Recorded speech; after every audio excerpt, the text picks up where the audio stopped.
Sabe, a história tá cheia de reviravoltas impressionantes, mas poucas são tão radicais, tão impactantes quanto a de Saulo de Tarso.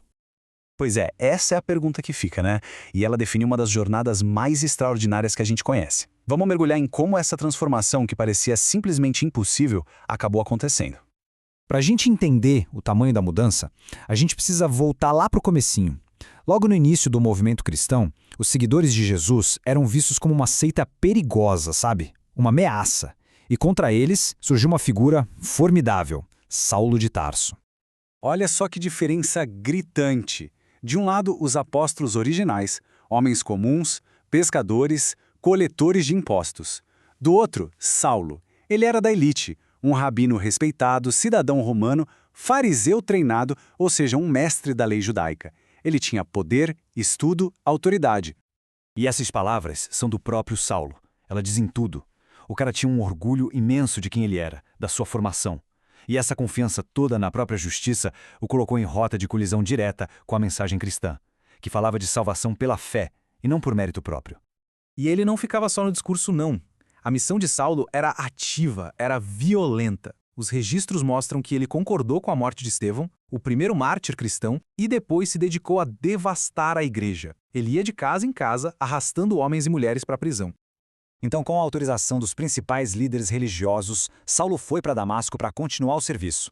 Só que essa viagem não ia mudar só a vida dele, ia mudar o curso da história. Vamos tentar imaginar a cena. Saulo tá lá, na estrada para Damasco, em pleno meio-dia, e de repente, uma luz vinda do céu, mais forte que o próprio sol, cerca ele e todo mundo que estava junto. A força é tanta que todos caem no chão. E aí, no meio daquele silêncio, daquela poeira toda, Saulo ouve uma voz.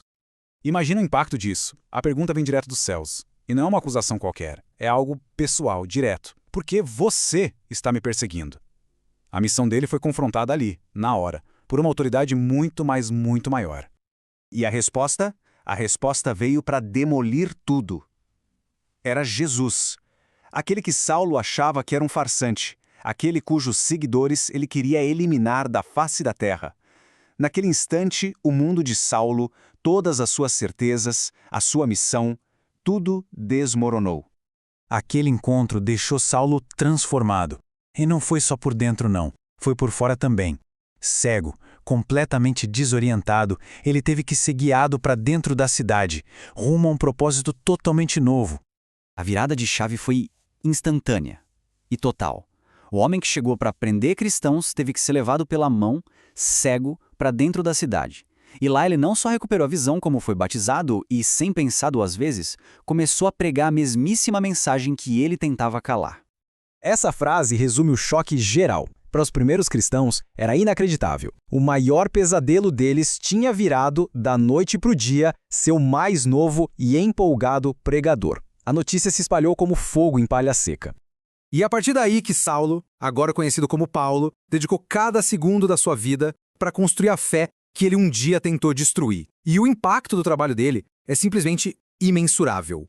O cara não foi só um pregador. Ele foi um estrategista, um teólogo, um pioneiro incansável. Viajou milhares de quilômetros, fundou igrejas, escreveu cartas que se tornariam sagradas e mais. Ele abriu as portas da fé para os não-judeus. E tudo isso enquanto sofria o mesmo tipo de perseguição que ele mesmo costumava aplicar nos outros.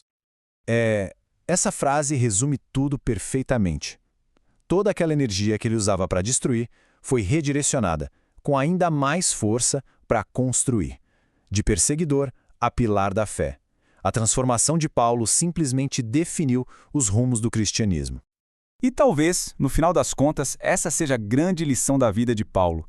Essas palavras que ele escreveu no meio de muita dificuldade falam de uma força que vem de dentro, que vai além do que acontece por fora. Uma renovação constante, a mesma que transformou o maior inimigo de uma fé no seu maior e mais duradouro campeão.